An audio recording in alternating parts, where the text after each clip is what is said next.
പ്രിയപ്പെട്ട കാരാട്ട് റസാഖ് സാഹിബിനോട് അദ്ദേഹം മുസ്ലിം ലീഗ് പാർട്ടിയിലേക്ക് വരാനുള്ളൊരു ആഗ്രഹം പ്രകടിപ്പിച്ചപ്പോൾ നിങ്ങൾക്ക് എന്തെങ്കിലും ഉപാധികളുണ്ടോ എന്നൊരു ചോദ്യം അദ്ദേഹത്തോട് സഹപ്രവർത്തകർ ചോദിക്കുകയുണ്ടായി. നമ്മുടെ നേതാക്കന്മാരോട് അദ്ദേഹം പറഞ്ഞൊരു മറുപടി, എനിക്കൊറ്റ ഉപാധിയുണ്ട്, ഞാൻ മരണപ്പെട്ട് കഴിഞ്ഞാൽ എന്നെ പച്ച പതാക പുതപ്പിക്കണം എന്നുള്ളതാണ് എൻ്റെ ആഗ്രഹം, എൻ്റെ ഉപാധി എന്നുള്ളതാണ്. അപ്പോഴും അദ്ദേഹത്തോട് ചോദിച്ചു, അത് ശരിയാണ്, നിങ്ങളുടെ ആഗ്രഹമാണ്, എങ്കിലും എന്തെങ്കിലും പദവിയെ സംബന്ധിച്ച് എന്തെങ്കിലും ഒരു താല്പര്യം നിങ്ങളുടെ മനസ്സിലുണ്ടോ? അദ്ദേഹം പറഞ്ഞത്, ഞാൻ ഇപ്പോൾ ഇരിക്കുന്ന ഒരു കസേരയുണ്ട്, അതൊരു സ്റ്റാറ്റ്യൂട്ടറി ബോർഡാണ്, ഇനിയും 3 കൊല്ലം ആ പദവിയിലിരിക്കാൻ എനിക്ക് സാധിക്കും, ഒരാൾക്കും എന്നെ പുറത്താക്കാൻ കഴിയില്ല. ഒരു പിച്ചളപ്പിന്ന് പോലെ അത് വലിച്ചെറിയാൻ തീരുമാനിച്ചുകൊണ്ടാണ് ഇന്ത്യൻ യൂണിയൻ മുസ്ലിം ലീഗിലേക്ക് ചേരാൻ ഞാൻ തീരുമാനമെടുത്തത് എന്നാണ് അദ്ദേഹം പറഞ്ഞത്.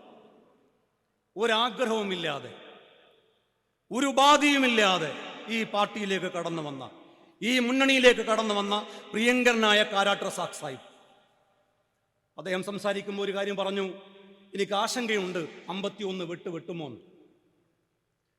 പ്രിയപ്പെട്ട കാരാട്ട് റസാഖ് സാഹിബിനോട് ഈ 100 കണക്കിന് പ്രവർത്തകരെ സാക്ഷി നിർത്തി ഞങ്ങൾക്ക് പറയാനുള്ളത്, കണ്ണിലെ കൃഷ്ണമണി പോലെ നിങ്ങളെ കാത്തു സൂക്ഷിക്കാൻ ഐക്യ ജനാധിപത്യ മുന്നണി നിങ്ങളോടൊപ്പം ഉണ്ടാകും എന്ന ഉറപ്പ് മാത്രമാണ് ഈ അവസരത്തിൽ നൽകാനുള്ളത്. ഞാൻ ദീർഘമായിട്ടൊന്നും പ്രസംഗിക്കുന്നില്ല.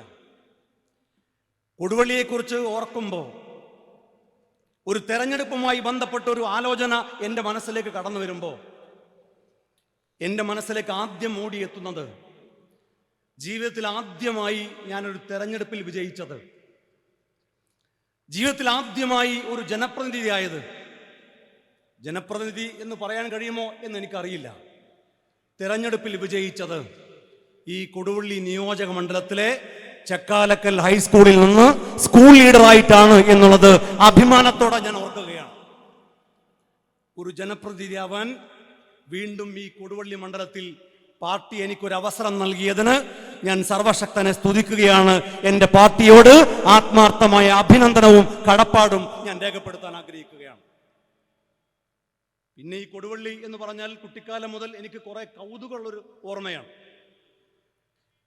കൊടുവള്ളിയെക്കുറിച്ച് ആലോചിക്കുമ്പോൾ, ഓർക്കുമ്പോൾ, അല്ലെങ്കിൽ കേൾക്കുമ്പോൾ, ഞങ്ങളുടെയൊക്കെ കുട്ടിക്കാലത്ത് 2 വീലർ ഉള്ളത് കൊടുവള്ളിക്കാർക്കാണ്. എൻ്റെ ഒന്നും നാട്ടിൽ ഒരാൾക്ക് പോലും 2 വീലർ ഇല്ലാത്ത കാലത്ത് കൊടുവള്ളിയിലെ എല്ലാ ചെറുപ്പക്കാർക്കും 2 വീലർ. എങ്ങനെയാ അവർക്ക് 2 വീലർ ഉണ്ടാകുന്നത്? സൈക്കിൾ എന്നാണ് പറയാം. ഞങ്ങൾക്ക് ഇവർ വളരെ സിമ്പിളായിട്ട്, ഞങ്ങൾ സൈക്കിൾ എന്ന് പറയുന്നത് സാധാ സൈക്കിളാണ്, ഇവിടെ 2 വീലറിന് സൈക്കിൾ എന്നാ പറയാം. അതൊക്കെ കേൾക്കുമ്പോൾ നമുക്കൊരു കൗതുകമാണ്. എങ്ങനെയാണ്?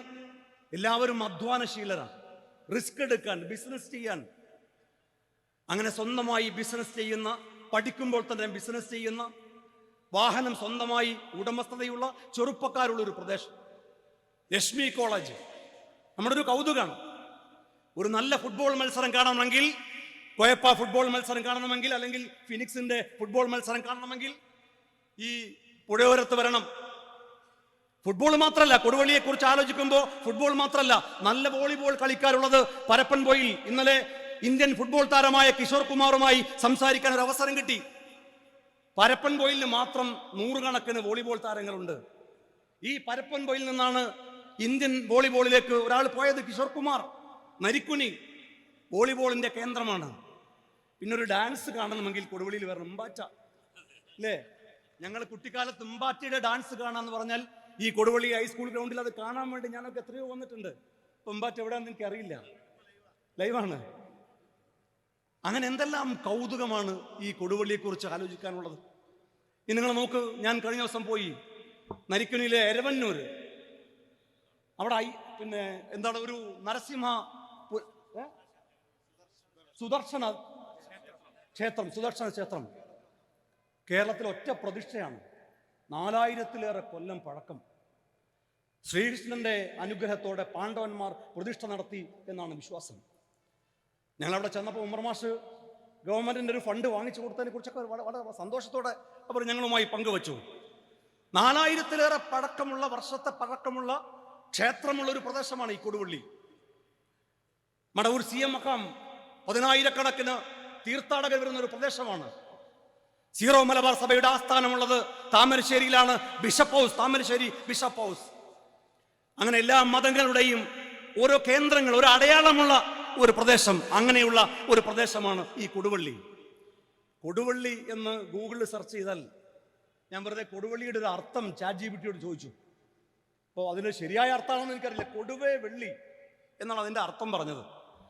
കൊടുവേ വെള്ളി എന്ന് പറഞ്ഞാൽ സുഗന്ധമുള്ള പുഷ്പങ്ങളുടെ താഴ്വര എന്നാണ് അതിൻ്റെ അർത്ഥം. ഈ നഗരി സുവർണ നഗരി മാത്രമല്ല, സുഗന്ധമുള്ള പുഷ്പങ്ങളുടെ താഴ്വര കൂടിയാണ് എന്ന് ChatGPT നമ്മൾ പറയുമ്പോൾ ഈ നാടിന്റെ ഒരു ഐക്യവും, ഈ നാടിന്റെ സാഹോദര്യവും, ഈ നാടിന്റെ പെരുമയും കൂടുതൽ ഉയരങ്ങളിലേക്ക് എത്തിക്കുക എന്ന വലിയ ദൗത്യമാണ് ഇവിടെ നിന്നും ജനപ്രതിനിധിയായാൽ ആദ്യം എന്നെ ഏൽപ്പിക്കുന്ന ചുമതല എന്നാണ് ഈ നാട്ടുകാരെ സാക്ഷി നിർത്തി എനിക്ക് നിങ്ങളോട് അഭ്യർത്ഥിക്കാനുള്ളത്.